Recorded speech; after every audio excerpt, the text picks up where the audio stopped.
For more resources, visit rymonline.org.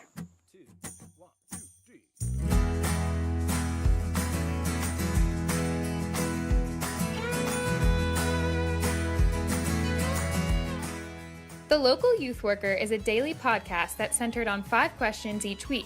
Ranging from the practical to the professional, we're looking for answers to the questions you're asking. Whether you're in full-time, part-time, or even volunteer youth ministry, this podcast is for you.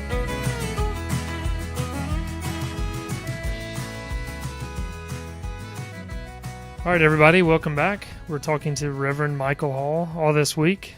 Michael, yesterday talked about some of the best things that he's done in youth ministry, and those are really helpful. If you missed those, I'd encourage you to go back and listen. Today, we're going to the other end of the spectrum and talking about some of the worst things that we've done in youth ministry. So, Michael, what are I know you haven't made a lot of mistakes, but what are some of those mistakes that you've made in ministry? Oh boy. It sounds cliche because so many people have said something like this, but we could do a whole week on things we've learned from mistakes. That's for sure. And maybe one week we should do that. I don't know. We'll see about that. Maybe we should do it sometime. All during Lent, maybe, as we're wrestling through our failures and weaknesses, and have like a whole month of delight in ministry in the season of Easter or something. But there's a bunch of smaller things. That kind of headings like, someone once told me, you don't ever want to write a check with your mouth that you can't cash. In other words, sometimes we cast grand vision and we rally people towards these exciting ideas when we really haven't done the work of thinking through how it's going to actually play out. Anybody can, and I've seen a lot of this as I talk with churches about their job descriptions for the youth leaders as they try to find youth leaders.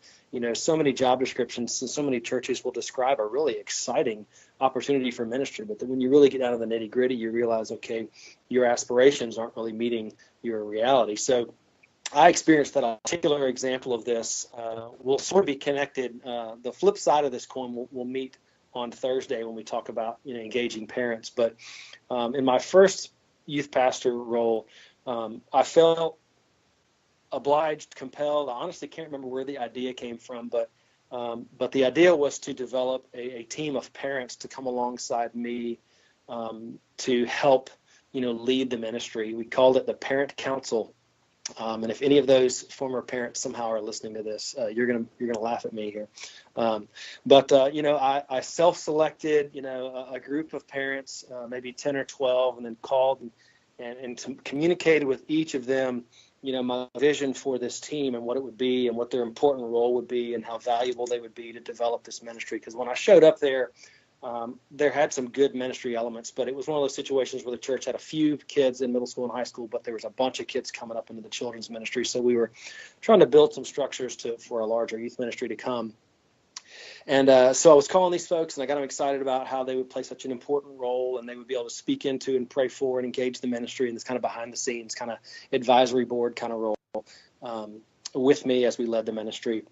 And not all of them were able to say yes, but I got a good group, maybe 6 to 8, to join me, and a couple of key volunteer leaders were a part of that as well. And we started meeting during the beginning of that school year, and we met monthly in the evening at the church, I believe. And after about 6 or 7 months, one of the members of the team pulled me to lunch, a parent named Jeff, and he said, this parent council has been it's been an interesting experience. You called us and you let us know what your plan was, and we got excited about developing this new opportunity to serve. And so far, for 6 or 7 months, we've just listened to you talk every meeting the whole time.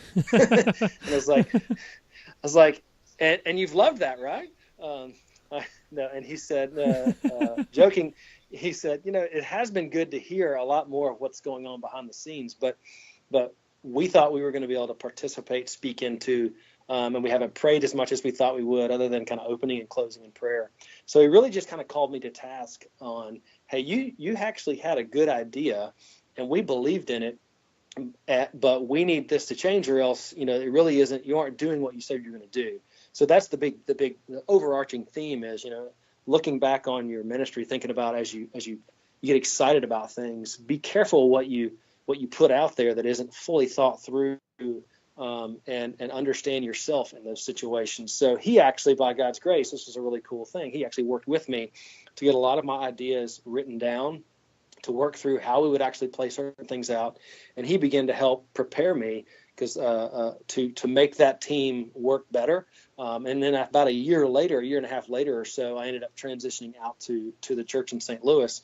So God used that failure to kind of, rather than engage parents and bring them on board, I was functionally pushing them away and making them feel like, because what they were thinking was, oh, this guy, he thinks he knows everything. He thinks he's got all the answers. He doesn't really need us. Why are we even meeting? It was actually it was very frustrating for them, and they were very gracious, and they could have easily just stopped coming, but they were gracious, and they gave me about a half a year. I don't know whether they got together and said, Jeff, you need to fix this, but something tells me it was out of the kindness of his heart, because he's a great guy that way. Well, that's an encouraging mistake, like you said, how it happened, but then these gracious parents coming along. But that is such good advice, Michael, because I know I've done things like that in ministry, and others have too, where you get excited about an idea, you think about it, it's a good idea, and then you implement it.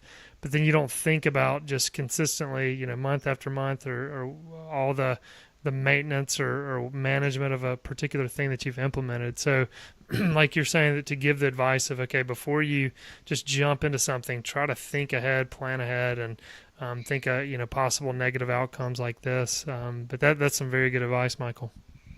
Yes, absolutely. And just in that same theme, just slow down. Back to my thing I talked about yesterday in terms of one of the best things was to not be hyperactive, but I'd say a huge lesson I've learned often from failures is especially in the church, and this can be kind of a slight on the church, but the church moves slowly. While it's our full-time gig and we're in there, churning ideas out and working things through in our head, the people we're working with, while we may be doing it anywhere from 40 to 60 hours a week, they're kind of engaged in church life, maybe an hour to 2 a week. You're really engaged volunteers are putting in maybe 3 to 6, so we have to move slowly, or else we set ourselves up for maybe even the event may not be a failure, but the way it affects people can sometimes be a problem. And that certainly happened to me as I've tried to adjust programming that's been around for a long time, and doing it too quickly without communicating clearly. And I'll tell you, one of the things about being open and being patient and being slow and talking to parents and, kind of stakeholders, so to speak, is it makes you vulnerable. You're vulnerable to someone saying that idea is not good or your idea won't work. And we have to trust that Jesus loves his church more than we do. And sometimes our ideas, even if they're good ideas, sometimes they may need to wait. And we just have to be very cautious and very careful as we move forward, rather than just jumping in thinking it's going to be the greatest thing since sliced bread, only to find out that you swung and missed.